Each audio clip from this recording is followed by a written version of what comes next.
All right. Have we had any of our statewide candidates to show up so far after these gentlemen? Richardson, Bobby Richardson. All right, make your way to the podium.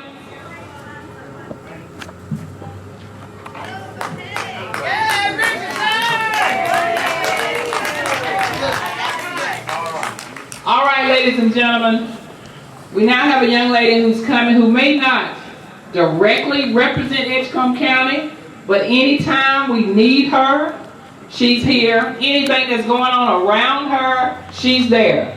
That's the kind of representative you want sitting in the legislature.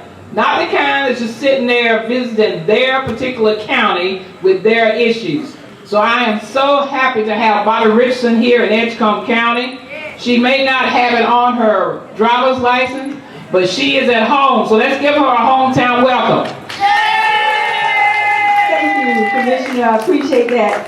Good afternoon, Edgecombe County, Women, DIM, and all of your men support. We're so glad to be here today to rally with you to turn this county and all counties in North Carolina blue. We need to get back the values of North Carolina. We need to get back a strong educational system. We need to get back livable wages. We need to get back health care for everybody that can or cannot afford. It doesn't matter, because our president has made way for that. We need to make sure that the food that we eat is safe and that the regulations are in place. And we are now dealing with a General Assembly, and I am in that body, but I am in the minority that do not see things as we see things.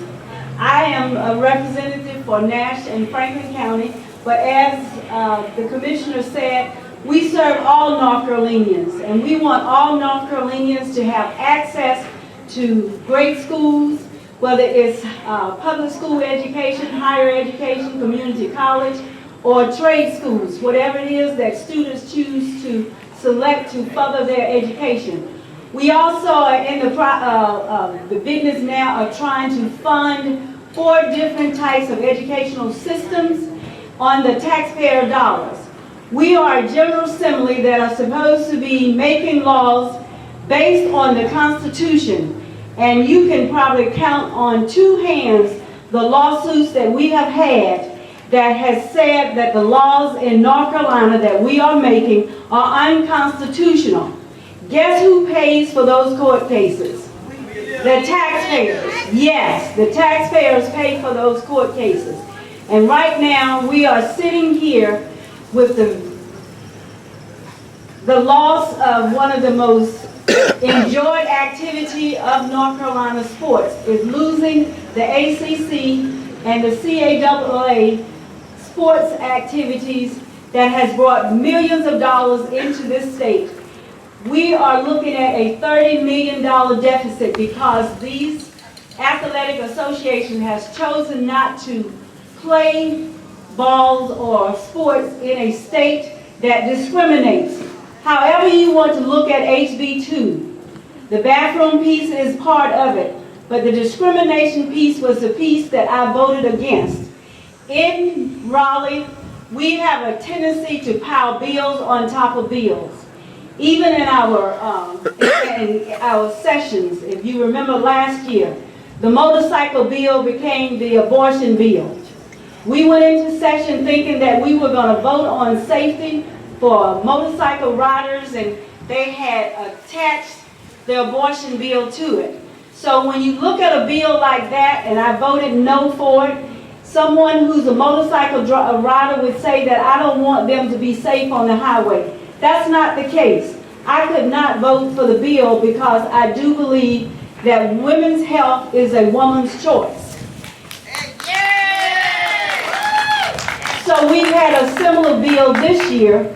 The bathroom bill was loaded down with limitation for local government. They limited local government's ability to make wage increases for their staff. They made a law that said you could be discriminated against and you could not have recourse in our state courts, only in the federal courts. and that is quite a lengthy and a costly process. We've gone back and repealed a little bit of that, but we already were a right-to-work state, and you could be fired for almost anything. But the difference was you had recourse, you could have due process. We have adopted an educational program called the Achievement School District. The superintendent could be here in Tarboro, and the schools that are identified to be served could be in Western North Carolina. That district, that program, that charter school, private for-profit program has failed in 3 states. It's failed in Tennessee, it's failed in New Orleans, and it's failed in Michigan. So now we are going to adopt it and say that we're going to do something differently with it. The Department of Public Instruction has a school improvement program that has shown tremendous growth, and we have Board of Education members here. I'm sure we have educators here that can vouch that once the Department of Public Instruction brings that program into their system, they have seen tremendous student improvement. But we will only fund about 5 or 10 of those schools per year. We need to invest in things that work. We need to have an educational system that is there for all, and even though the voucher program or the Opportunity Scholarship is chartered to be a school program for low-income, quote, single-parent families, I challenge you, how many low-income parents, if they are working or not working, can afford to drive across town or to another county or to access these programs? There is a hardship, and transportation is not afforded in all cases. In all cases, food may or may not be afforded, and that is something that our students need. Most of our schools are on free lunch. I am here to ask you, if you know anyone in Franklin County or Nash County that are in District 7, would you please ask them to cast a vote for me for November 8th, because I know that North Carolina can do differently. I know that the values that we have for education, for economic development, for health care, for infrastructure, and for safety of our environment is something that we need to fight for. And the only way we can change what's happening in Raleigh is to change the people that are making the laws in Raleigh, North Carolina. Thank you, and hope you have a wonderful day. And I'll get a hot dog, and I already bought a water, and I almost walked away without paying for it, but the lady back there will vouch that I did pay for it. Let's get this vote out. This is the most critical vote that we will take in a long time, because what we do on November 8th will have impact down the road from my grandchildren, my great-grandchildren, and all other children that come along, because one of our candidates is already talking about disabolishing the Department of Education. How do you operate a state when you do not have guidance as to how to train and teach your students? You know the story. If you didn't know the story, you wouldn't be here. And for those of us that are running, I just saw Judge Martin, I see Judge Lamont out there, and the commissioners that are here in Tarboro, and the school board members. But the citizens have the power. No one can get elected to any elected office if the citizens of that county do not vote them in. You are responsible for the people that are serving you. And if you do not like the services that you are given, do what Trump says. Fire them. Thank you. Have a great day.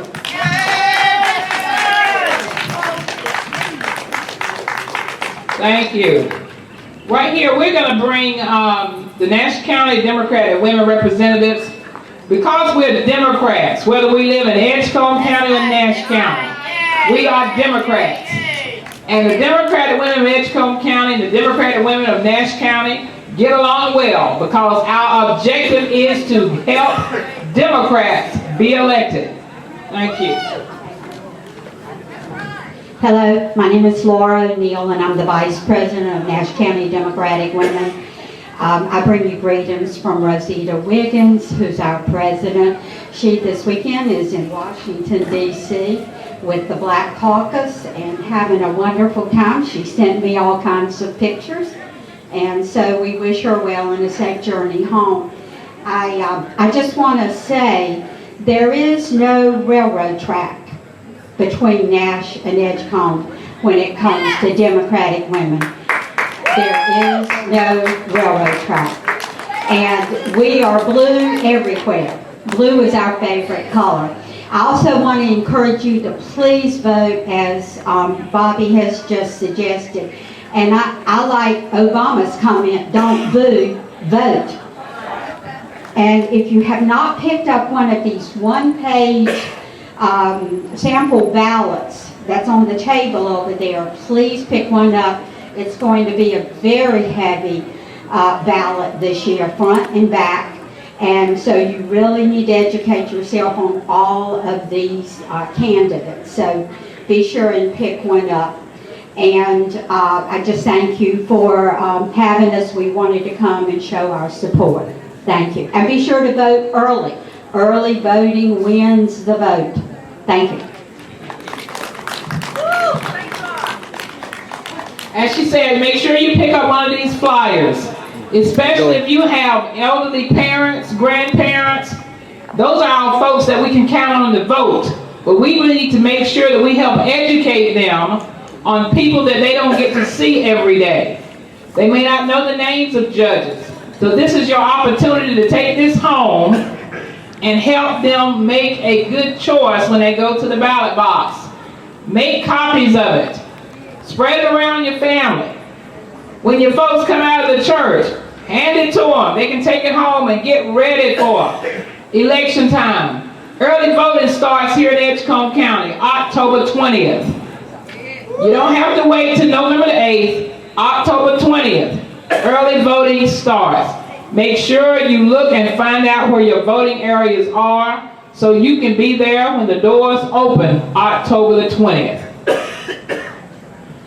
All right, I think I saw a judge candidate, but he seems to be eating one of those delicious hot dogs over there. So we're going to give him a minute to finish that up. Right here, we're going to ask our Edgecombe County Board of Education Chair to come and have a few comments. As we know, education is very important, especially here in Edgecombe County. And I see another member, Evelyn Johnson, is here. We can let them tag team and give you an update. What's going on at the Board of Education? For those of you who do not attend their meetings on the second Monday of every month at 6:30, they're going to give you an update and let you know what's going on. There's been some good news in the newspaper. So we want to make sure that we continue to encourage the school board as they encourage all 15 of our schools. Thank you, Viola. Good morning, everyone, or good afternoon, whichever it is right now. I'm so excited that the Democratic women have taken the time to plan an opportunity for us to learn who we need to vote for. Without this type activity, people will not automatically know and remember to vote for all of these Democratic candidates. And it's all about education. We have to teach every person that we take to the polls to vote, and I say we take because that's our job and responsibility to inform. I'm not going to stand here and talk about all of the school issues today because we're here to talk about getting out the vote. Now, Viola told you when we meet, that is the second Monday in each month, and any other time you choose to contact us. Dr. Johnson, come on up. I'm going to have Dr. Johnson had more energy than all 7 board members together. She's out working in the community, in the schools, and what we need more than anything about the schools, we need the support of the parents, the grandparents, and guardians who are taking care of our children. Because these are the individuals who make sure that the students are in school every day. That's the only way we can teach them. Good evening. It is said that we are in the best of times and the worst of times. When you're old as I am, I remember when you would have a rally like this and the people will be everywhere. Education is the key to everything. People don't really realize where we are right now in this world. We are plowing back over grounds that we already had fixed. So the word must get out. We've got to ignite the communities to really realize what's at stake. What will our world look like 5 years from now if we sit down and don't voice our opinions? Listen, folks, back in the day, we did it the hard way. But today, our enemy and our friend is this thing right here. If the kids can get it, send it that way. But it's nothing like face-to-face conversations, because you cannot find out what people are about until you can talk to them and ask them questions. So I encourage you to get the communities out. Just anybody you find, just stop them and tell them what is at stake this year. What we need, our schools, our children, old folks, everybody now is at risk. If we don't get out, if we don't get the right people in the right places, and the folks you see, what you see and what you hear is what you're going to get. So be very careful with people who give you these little funny words. You better be smart enough to know that if it looks like a duck and if it quacks like a duck, I guarantee you it is a duck. So I ask you to this year, make yourself a committee of one and go out every day and find somebody to educate, because a lot of people don't know what's at stake. Some folks say, my vote won't count. I'm not going to vote for either one of those people. But guess what? You're going to live in a world that somebody's going to make some decisions. And you ought to, whatever comes of it, you ought to be one of the ones to say, I voted, even if I didn't get what I want. But please, the vote is how we started, and the vote is how we should always be. Encourage our folks that your voice is your vote. Your vote is your voice. Encourage our community to get involved, because Edgecombe County has one of the highest illiteracy rates, has one of the highest poverty rates, cancer. We are high in a lot of things, but we got a good county. We can do better than we are if we all get together. By the hands of many, a great work is done. So I ask you to join hands, talk, walk, speak, say the things you need to say, because we need to stamp out ignorance everywhere. Thank you. Thank you, Dr. Johnson. What did I tell you? I told you she's full of energy, gonna work every day. As a matter of fact, we have a school board now in place. 7 members, 7 loving members, caring members about our young people. Now, I'm disappointed that we didn't bring busloads of young people here who needs to start learning early. When I first started running to participate on the Edgecombe County Board of Education, I had one daughter, and at 7 years old, she was by my side at every meeting, at everything. And when she turned 13 years old, she looked at me and said, Mama, why in the world I can't go in there with you and vote? I know who to vote for. She knew who to vote for because she had been right by my side. And she could not wait until she was old enough to register and vote. She didn't come home from school that day. When she did get home, she said, guess what? I've already registered to vote. And she's been voting, and her 2 boys started about 8 years old going to the polls because in Durham, they have a little booth for children to go in and express themselves. So my grandsons, now I don't have to call them.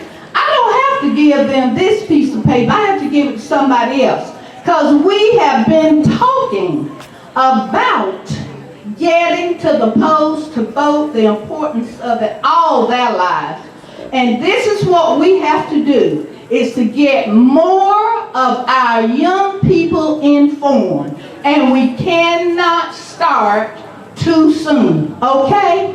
Now, I like to see the room jam-packed the next time we have our board meeting, the second Monday in October, because you need to hear for yourself, not what's in the newspaper, but hear it for yourself what we're doing. We're doing everything that we can positively to improve the school district in Edgecombe County. And if you are not aware that our school district is improving, then you need to talk to me when I put this microphone down. Thank you. Thank you. All right. Seems like you're quieting down. Let me have a round of applause for Democrats everywhere.